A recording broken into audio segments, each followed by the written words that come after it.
Frederik Pohl's story, The Mapmakers, adapted for radio by Ernest Kinoy, brings a deep space survey ship far beyond its charts. On September 26, 1956, NBC's X-1 presented episode 68, with John Larkin, Ed Prentiss, Bob Hastings, and Tom Collins among the cast. A meteor strike has thrown the ship out of hyperspace, damaged its systems, and destroyed the atlas the crew needs to find its way. As supplies diminish and the familiar star routes disappear, Lieutenant Grodin's injury takes on an unexpected importance. Directed by Daniel Sutter, this is X-1's The Mapmakers. And now, the original broadcast. Countdown for blast off. X-5, 4, 3, 2, X-1, fire.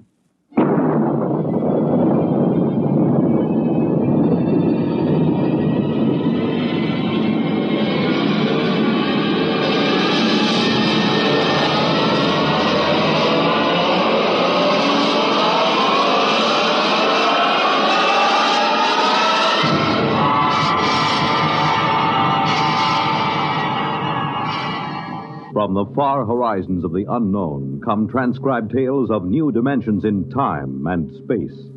These are stories of the future, adventures in which you'll live in a million, could be years, on 1,000 maybe worlds. The National Broadcasting Company, in cooperation with Galaxy Science Fiction Magazine, presents X minus 1.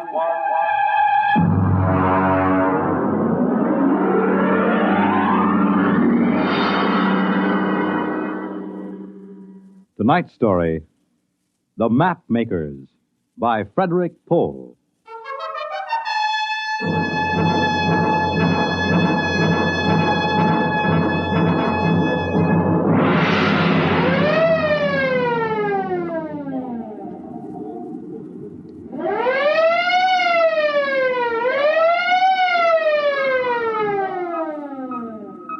Damage report, Mr. Bunner. Aye, sir. 3 bulkheads penetrated in A, C, and D sections, patched in airtight. How is Lieutenant Grodin? He isn't good. He's unconscious. His head is all bandaged up. There's a 1,000,000 to 1 chance. I don't think it's happened in 300 years. Meteoric matter hitting a ship in hyperspace. Mr. Bonner, would you please have the air vents operated to clear the control room of kerosene fumes? Mr. Lorch. Aye, sir. Ciccarelli, man the vent. I'll have a half-G spin, if you please. We can use a little gravity when we figure this out. Aye, sir. Engine room, half G spin for simulated gravity. How about the Atlas? That's the worst damage, sir. The Celestial Atlas is destroyed. The Atlas was the only record on board of the hyperspace configurations. Is it total loss? It's dead, sir. Oh. Hang on, here comes gravity spin. What was his name? The Atlas? Spawn. He had a sister in Seattle, I think. Pass orders for burial at the afterlock. Aye, sir. And, Mr. Bonner, have all officers assemble in the wardroom for an emergency meeting as soon as we are secured for normal space.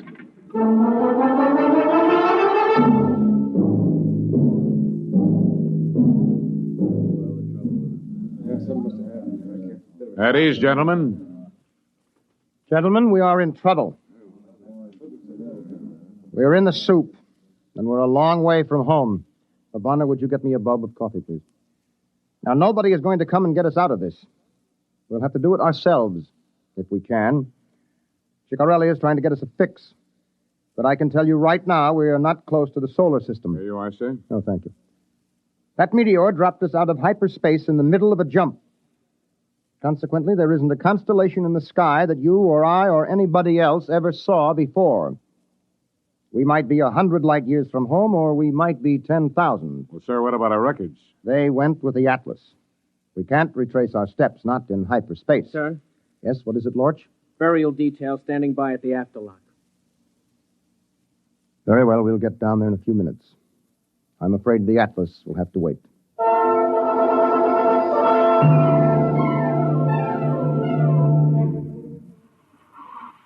He's a mess, isn't he? Cover him up. Haven't you got any respect? That's a laugh. Spawn, I mean. Look at his head. They spent 4 years stuffing it with all those equations under that hypno machine. Did you ever see him working a jump? Oh, my jump station's engine pit 3. There's enough to curl your hair. You know what it's like doing jump. No lights, no fluorescence even, just those kerosene lamps smoking. Everything looking bent and twisted. You can't tell what you're seeing.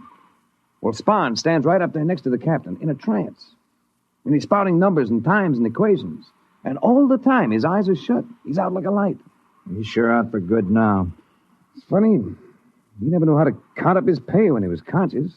When he's out, he's as good as a 5-story computer. I never could figure it. It's kind of creepy. Why don't they take a regular machine to do hyperspace navigating? Well, you ought to know. You just lifted him. Spahn weighed 130, wringing wet. A computer would weigh maybe 3 or 4 tons. Ship couldn't lift it. We got computers on board. Yeah, electronic computers. What's the first order before jump? Douse all electric gear. Sure. The Terra 1 blew higher than the kite before they found that out. You don't use juice in hyperspace. Not if you want to get out of it. So you can't use a computer during a jump. That's where Spahn came in. You can't use him in a jump anymore either. Yeah, that's for sure. Hey, listen. There's a brass coming to dump him. I gotta get back to my patient. Put out that cigarette and try to look solemn.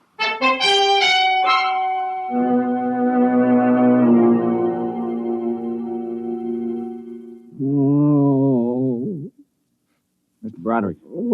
How is he, convoy? Not so good. I gave him 3 ampules of neomorph in the last 2 hours. That's twice the normal dosage. Let me see. Lieutenant Grodin's the navigator, isn't he? I mean, what happens with him all cut up in the head? The captain is a trained navigator. Well, that doesn't do us any good in jump, does it? Not without the atlas to do the calculating. Look, our job down here is to keep Lieutenant Grodin out of pain. We'll leave the rest to the bridge, all right? Sorry, sir. It's just that Corelli in the chart room told me he can't locate one of those stars in his chart. And what's more... Convoy. Yes, sir. Hammer that ampule.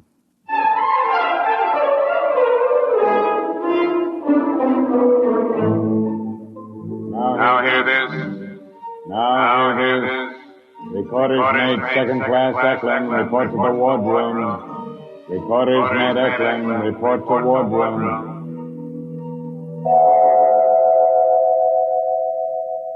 All right, Eklund, come in. Recorder's mate Eklund reporting, sir.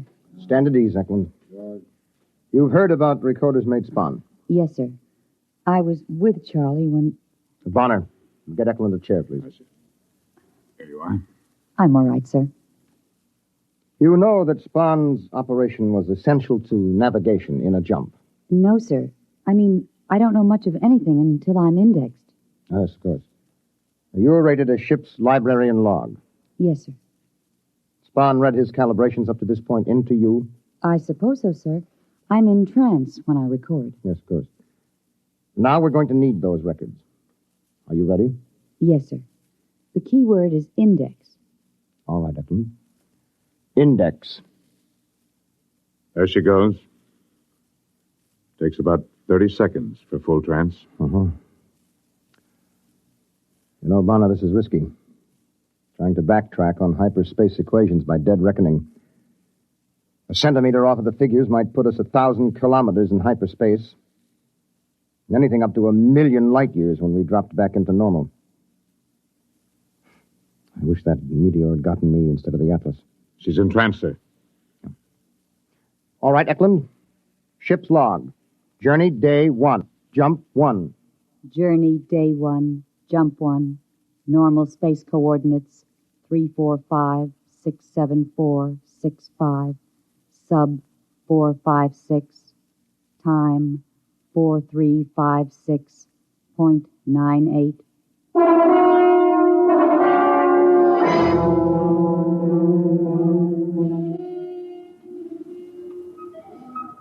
Ensign Lortz reporting on watch, sir.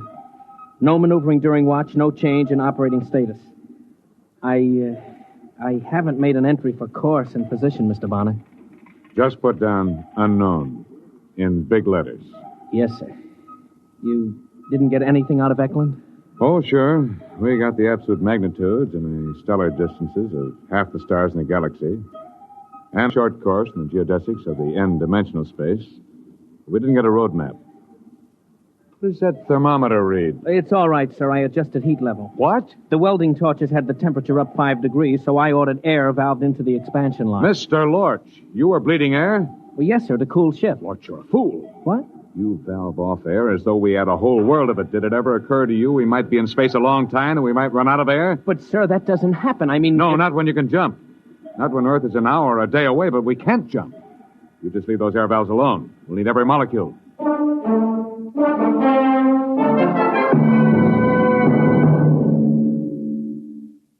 Groden, can you hear me?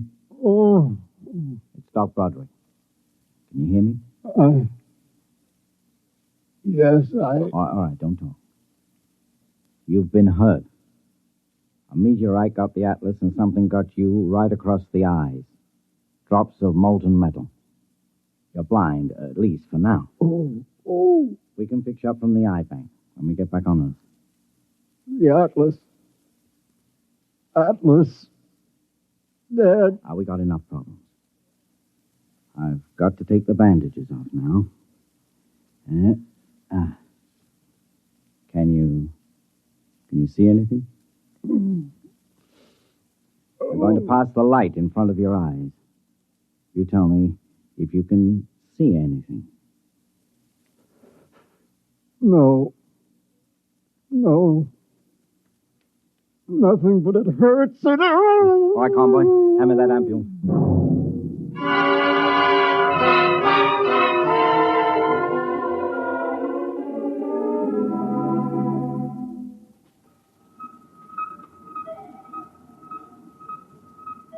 Secure for jump, Mr. Bonner. Secure. Engine room. Damage aft. Damage forward. Generator stations. Radiation control. Cargo hold 1, 2, 3, 4. Men's quarters aft. You ready, Eklund? Yes, sir. Have you ever been on the bridge during a jump? No, sir. Well, it's tricky. Your eyes lie to you. You see things that aren't there. I don't know how much you will get in trance. Nothing, sir. I black out completely. Oh, good. Ship secured, sir. Ship secured, sir. Kill the spin. Engine room, kill spin. Ship's company, stand by for free fall. Free fall.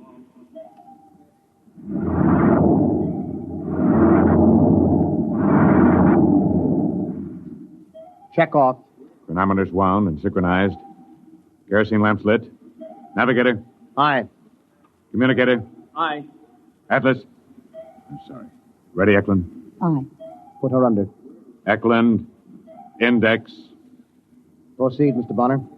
Main circuit breakers open. Main circuit breakers open. Electricity cut. Eklund's in trance. Well, we'll give it a try. Now, Bonner, backtrack on our jumps. Yeah. Maybe it'll work out. Maybe. Stand by to jump. Stand by to jump. Stand by to jump. We'll go when she's straight up. 7, 6, 5, 4, 3, 2, 1. Jump.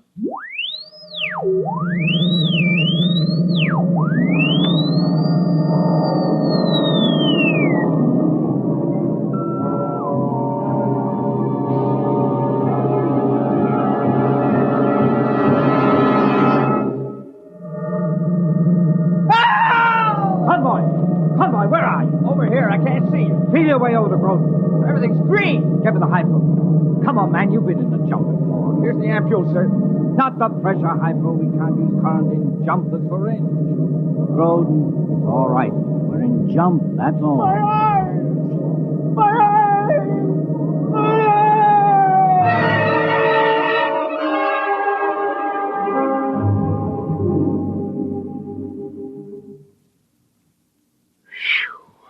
Deal. What's the use? You can't use the money even if you win. What are you trying to do, chicken out? Corelli says they got a fix after the jump. What are we worried about? Deal. They got a fix, all right. 15,000 light years from Sol. Shuffle. He says that's the way it is in hyperspace. Distances haven't got anything to do with anything unless you can navigate when you're in jump, and we can't. Hey, when did Lorch make his rounds? Why? I'm going to take off my jumper. It's hot. Yeah, and it's going to get hotter. Every time the jets blast, every time the cook fries an egg, the ship gets just a little hotter. Don't mention it. Every time the jump generators turn over, every time you light a match, that gets us hotter and hotter. Hey, what are you doing? Taking off my skivvy shirt. Deal.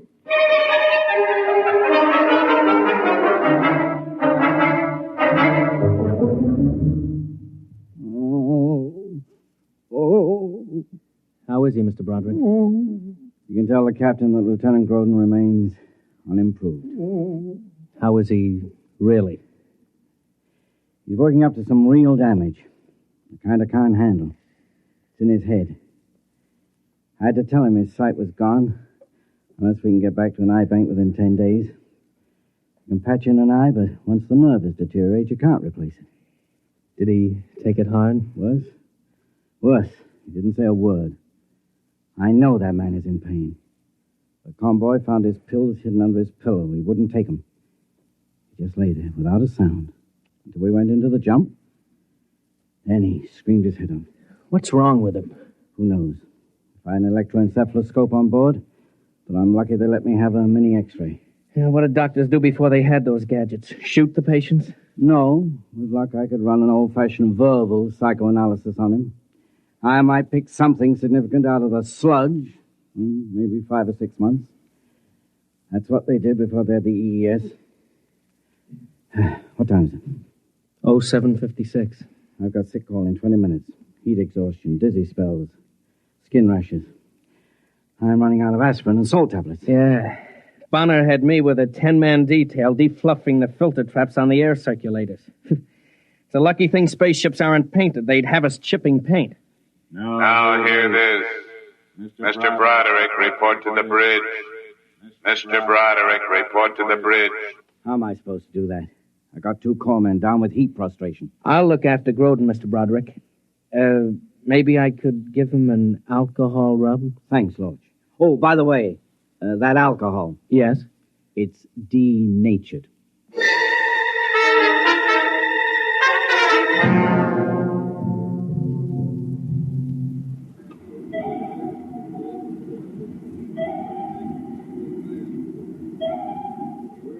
Here's the problem, Mr. Broderick.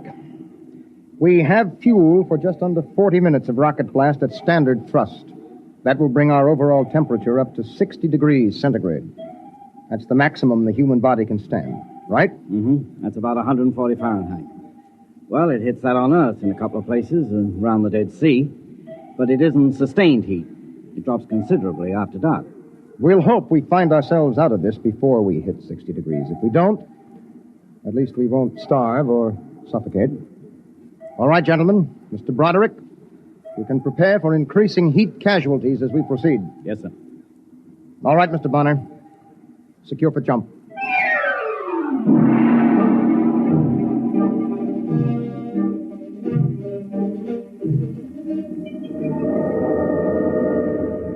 My eyes. My eyes. Now take it easy, Groden. Convoy. Yes, sir. Where's the doctor? He stayed on the bridge with the jump. Well, what do we do for Groden? During the jump, I can't even see him. I don't think he can hurt himself. We better just wait till the jump's over.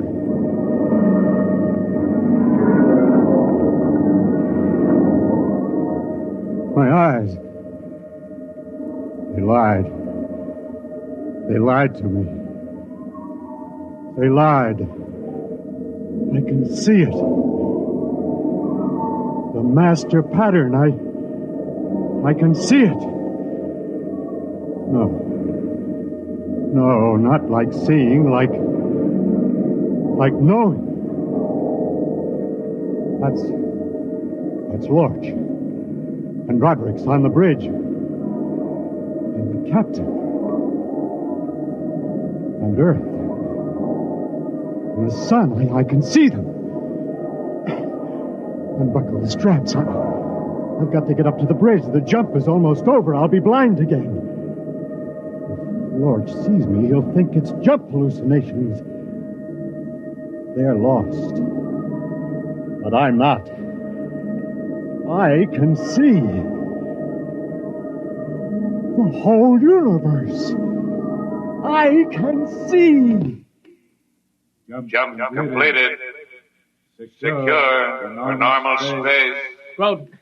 Groden, come back here. What are you doing out in the passage? Convoy! Sir? Come on, give me a hand. Now, how did he get out here and jump? He's blind.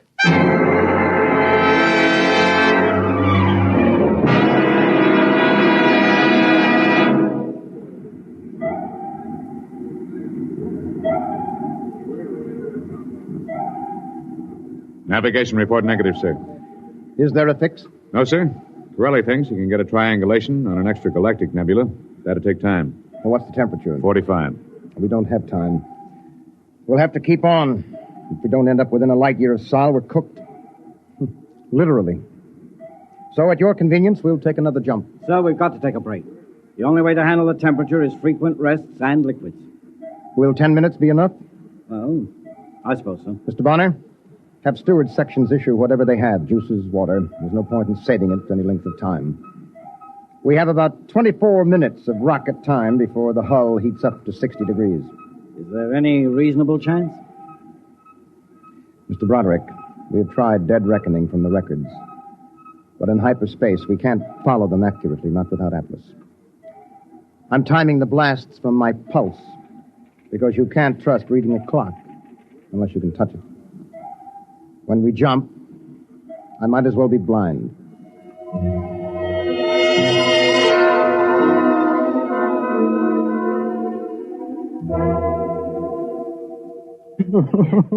Easy. Get him back on the bed. Now, easy, Convoy, easy. Oh, I got his arm. There. I can't figure how he got out there. I saw him, but I thought it was a jump hallucination. Easy, Mr. Groden. Now, just lie back. No, I can see! Is that possible? Look at him, Mr. Lorch. His eyes are covered with bandages. He's blind.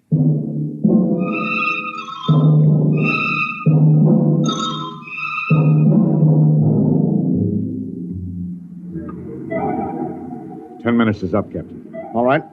Secure for jump. I had to assign 3 more men to each generator. The crew couldn't handle the manual clutch in the heat. Very well.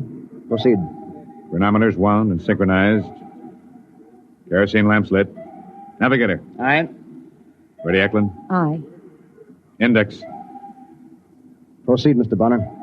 Main circuit breakers open. Stand by to jump. Stand by to jump. Straight up. 4, 3, 2, 1. Jump.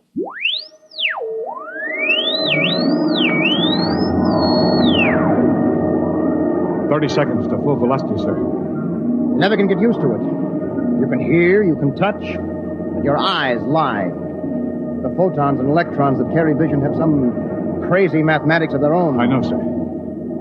I remember once I saw a row of monkeys sitting on the control console. I wondered what they were before hyperspace twisted them into monkeys. 10 seconds. Yeah, that's what I mean. Now it seems as if I'm seeing Groden up here on the bridge, and I know very well he's down in sick bay asleep. Captain. Who is that? Lorch? Yes, sir. You're not on bridge watch. Captain, he's really here. It's not a hallucination. What are you talking about? Groden. He's really here, sir. Lorch, what's the idea of bringing him up here during jump? I only brought him to the forward lock, sir. Then he brought me. Broderick, is this some kind of heat exhaustion? I'm telling you, sir. We went into jump, and I couldn't see anything that made sense. Just twisting shadows and lights, you know. But Groden took my hand and led me right up here along the passage. He's blind. Not in hyperspace. Not in jump. Then he can see. Captain, I gotta get him to sick bay. He must be in intense pain. Yes, it's painful, all right. But I can see the whole plan, the whole pattern. It makes sense to me now. I can see the stars and the ship and the Earth at the same time. The equations on hyperspace. I can see them the way you can see a triangle or a circle. I can see the Earth, and I can tell you how far it is. Groden, you mean you can pilot us home? Yes, I can. All right, Mr. Groden. Take over this ship.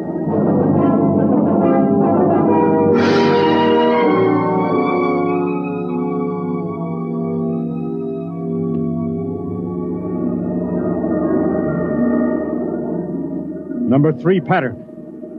Fire. Cut. Velocity. 563,748. Relative thrust. 7,867. Counterblast for 2 seconds. Pattern 657. Blast. Cut. All right. Hit normal space at mark. 5, 4, 3, 2, 1. Mark. Look out, he's going to fall. Yeah, I've got him. He saw. He saw in hyperspace. He navigated by line of sight in hyperspace. We'll have to order a stretcher up. He's blind again. Sun system, 239 degrees, 45 elevation. Magnified by 50 on forward screen. That's not Saul. No, but it's a place to land. There's a planet there. It's Earth normal. You can land and cool ship and replenish air. Mr. Bonner, take her down to atmosphere. Have planetology section start to check it out. Aye, sir. Ensign Lorch, report down to planetology. Engine room, landing routine. Why didn't we hit Earth on the jump road? Why? Just as well, Mr. Broderick. If the planet checks out, it's a whole world for colonization. Sure, but it'll be 2 weeks before you can replenish ship and catalyze fuel. There won't be any new eyes for Lieutenant Groden then. The optic nerves will be gone too far. He'll never have eyes again. I knew that before I brought you up here. Ready, blast, for skip deceleration in pit 3. You mean, Groden, you could have brought us back to Earth? In 2 jumps. Then why didn't you? I can't allow a man to go blind because of phony heroics. Do you want to know how many Sol-type systems there are within 5,000 light years? I can tell you. Want to know what the universe looks like in hyperspace? I can tell you that, too. Only I can't describe it. The whole thing is as orderly and chartable as our own space. And I could see it, all of it. And you offer me eyes. Captain, we have a quadrant of hyperspace to chart. I can see during the jumps. Captain, I... Look out. He's still in pain. I can see to the end of the galaxy. And beyond. I know. But in the meantime, Mr. Broderick. Aye, sir. When we take off again, Lieutenant Groden will be in command during jump. He will handle this ship, and at his direction we will chart hyperspace. But in the meantime, will you kindly lead him to his quarters?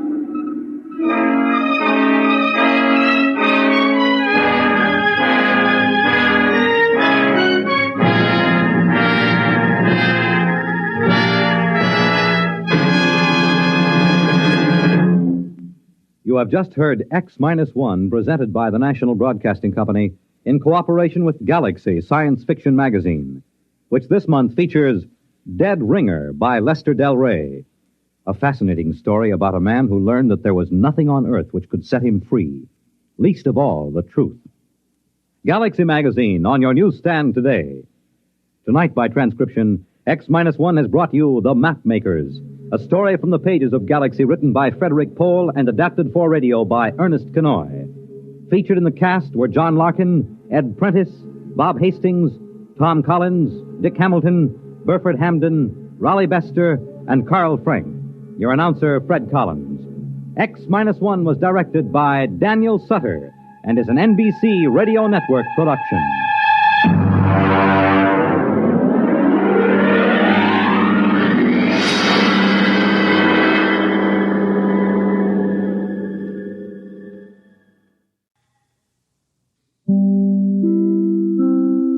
We close with X-1 and the Mapmakers. Good night, and thank you for listening.